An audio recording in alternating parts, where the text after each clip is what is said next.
Hey everyone, been a little while since I did one of these, partly because of fall break, obviously. But our focus in this video is going to be on Iranian society, particularly on the different identities that Iranians hold to as part of that society. Different ethnic identities, cultural identities, political identities, which can be kind of a fascinating tapestry, as we'll see. Um, and what we're going to start with is looking at, within these ethnic and national identities, is that yes, in fact, there is a sense of national identity in Iran. And well, what contributes to that?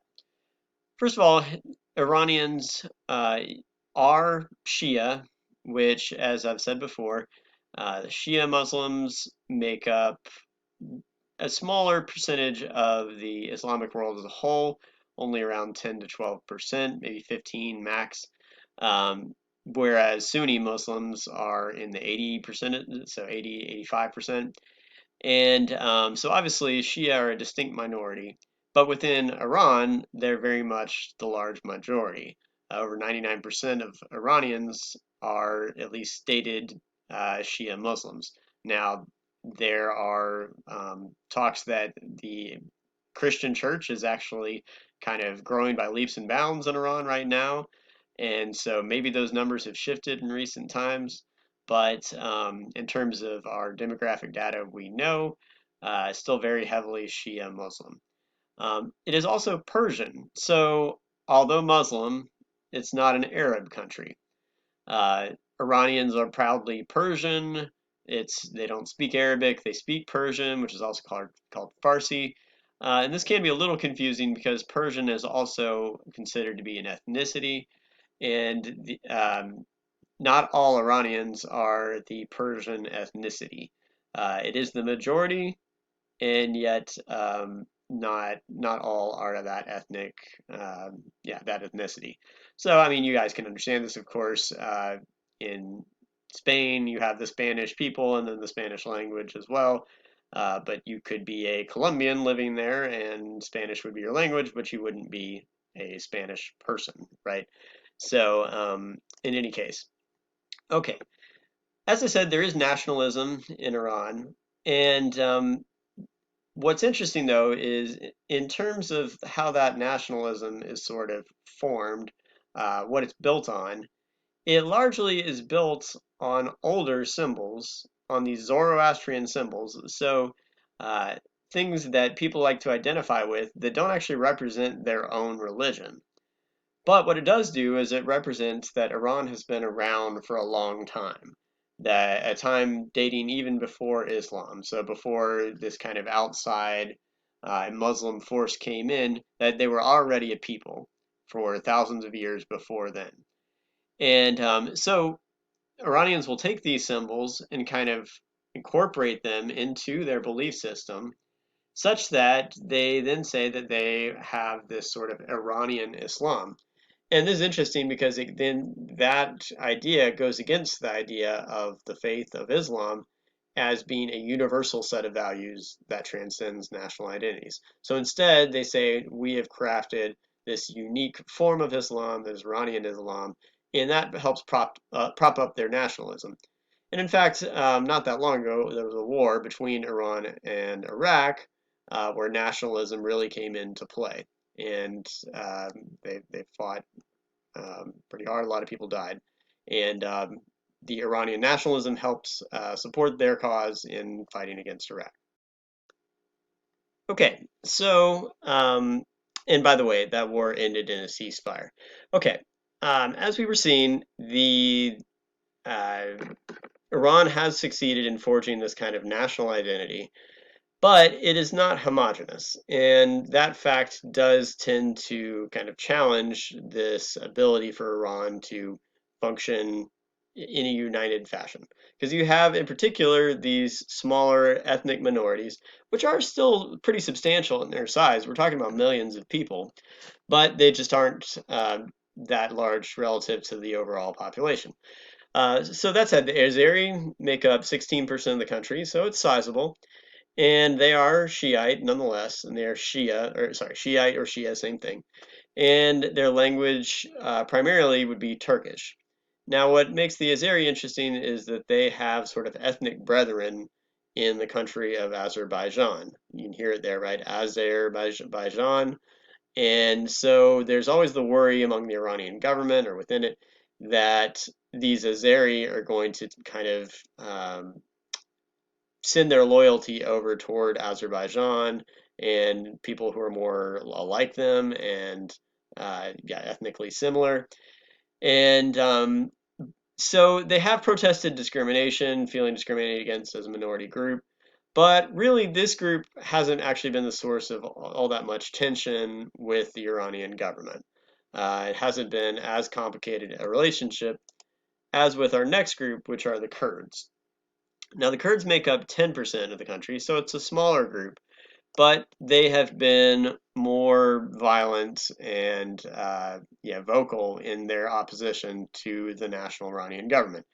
And in fact, there were armed revolts that led by Kurds, especially after the 1979 revolution, and with like movements by ISIS in Iraq and Syria. There was an element of Iraq called Kurdistan that at one point was seeming to get some degree of independence. So there's a worry that these Kurds were going to want to kind of join there and split off and try to be independent. For now, that hasn't happened. They're still just within Iran. But Iran is nervous at the growth of Iraqi Kurds' autonomy, so that the Kurds in Iraq would unite with the Kurds in Iran and form a really substantial force to be contended with that perhaps would challenge the authority of the Iranian government over their ethnic Kurds. And then there are other groups that complain of discrimination, sporadic violence. Of course, those who are not Shiite suffer from discrimination and oppression, but they are a small enough group that they are not able to be politically threatening to the government. And yeah, there you go, religious discrimination. Okay, so now we're going to look at some of the political division in the country. And yeah, there's as radicals and reformers and bears, oh my, but um, notice here that for this ideology and political culture, it's factionalist, clientelist, but with no institutionalized political parties. So this means people kind of break off into their groups or into who remember clientelism, meaning that the state kind of identifies people to reap benefits from the state and then therefore to uh, get loyalty from those groups. But you don't have these formalized, institutionalized political parties. What you instead have are people that lean in these particular directions as being either reformist or conservative.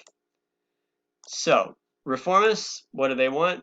Well, they want to reduce the rule of Islam, or the role of Islam. They want democratic reform, legal reform, law reform, and they're supported by many progressive clerics. So this may seem kind of interesting. Like, why are clerics supporting a move away from religious type rule? Clerics are religious authorities.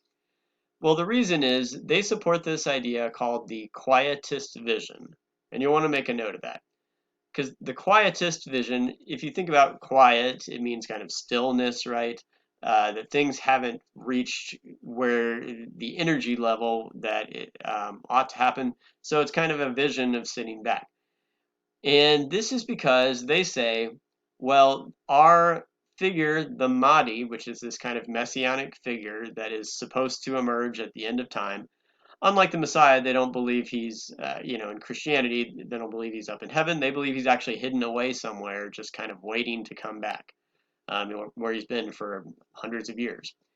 And but that said, they say, well, we can't really have this true uh, government of led by God through Sharia until he returns.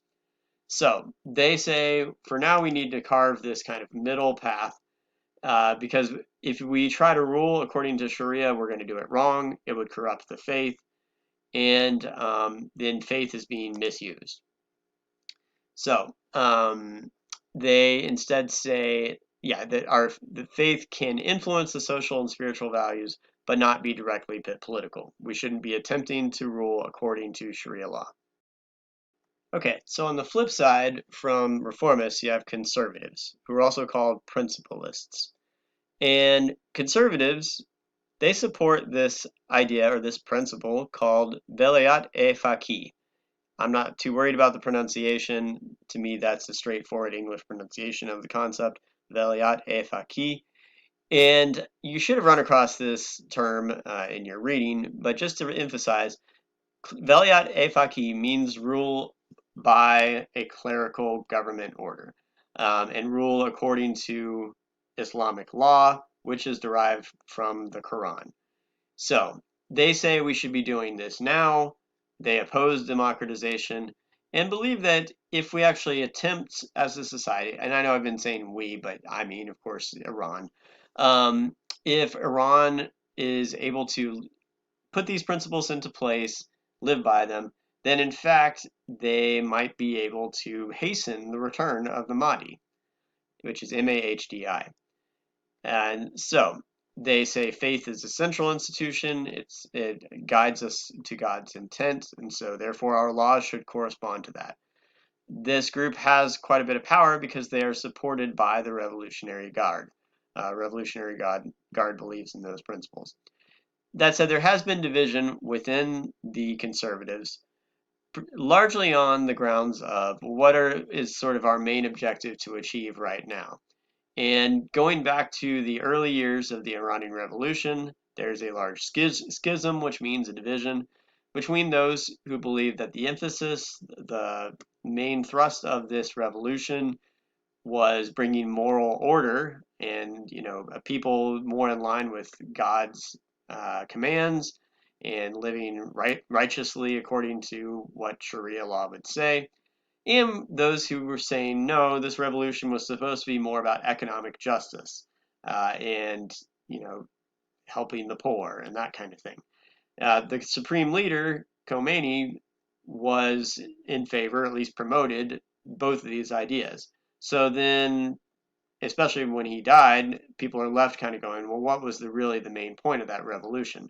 But even from the very early years, it wasn't clear what should be the main emphasis. So you had people divided on these points um, within conservatives and within reformists. So you would have maybe a quietist oriented person who, let's say, believed that the emphasis should be on helping the poor. He could align himself with a conservative who also wanted to promote that on that issue, right?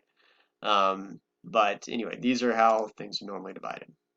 Okay, so I'm going to go kind of quickly through these last few points. Other areas of division that we find in Iranian society center on the economy. For example, Hassan Rouhani, is pro-liberalization. That means more openness of markets, more interaction with the West. Whereas the supreme leader and principalists, or the conservatives, they don't want that. Especially when it comes to trying to kind of make accommodations in order to make the West have a more favorable opinion and have better relationships with the West. There's just the supreme leader and conservatives are suspicious of the West and suspicious of the idea of trying to kind of fashion their economy to suit the West. Um, Sanctions are something that people argue about in terms of, again, what should be done in order to kind of get rid of sanctions. Do you want to actually go by the whims of what the West would tell you, such as the US, or not? And then the role of the state in the market is something that's still debated. All right. Nationalism. Well, with religion, there are some who thought, actually maybe the society is going to kind of go in a more secular direction if reforms ever come along. But actually, it remains an important part of life and identity. And there are many who have become kind of alienated from and disillusioned by what they see in the political process. And that can then filter over into their opinion of religion. But many are still supportive and also supportive of the idea of religion having a role in government. So that to say nationalism has led to democratization, but not equally to secularization. There's a couple more things that could be said about this, but I'm at my time limit, so we'll get to that some other time.